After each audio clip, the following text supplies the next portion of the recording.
Okay, just to finish what I started on communication and collaboration. So I finished up, we were talking about polite speech, teaching them polite speech. Now I want to talk about turn-taking, okay? Turn-taking looks different in different cultures. There are some cultures where it's like bowling. One person talks, he bowls, and the rest patiently wait for the bowling ball to go all the way to the end of the lane before someone else throws their bowling ball, which throwing the bowling ball equals talks, right?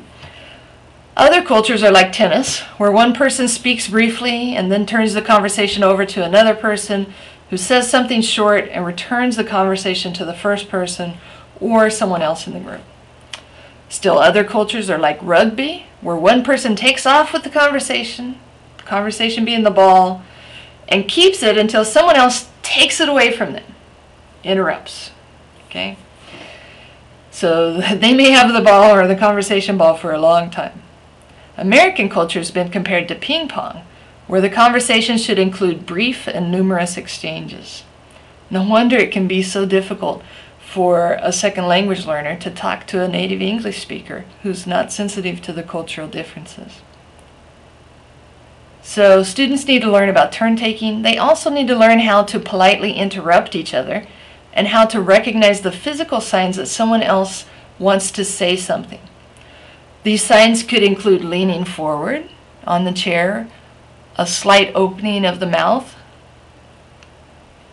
If you see that, then somebody wants to talk.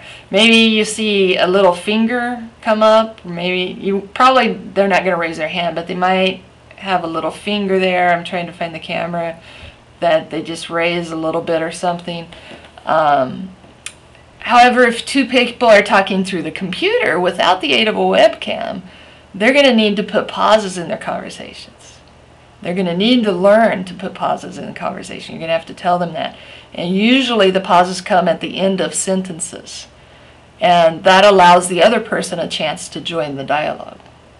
Okay. All right, besides turn-taking, conversation extenders are needed to help shy students talk more. One of the best conversation extenders is just asking a question related to what the person just said. So just asking questions is the best conversation extender, all right? But also saying little things like yeah, or or lets the speaker know that you're listening and that they should continue talking, okay? These skills should all be practiced in the classroom before starting students on a collaboration project where they communicate through technology. All right, so you need to give them practice in the classroom first. All right, now I'm going to move on to talking about listening speaking.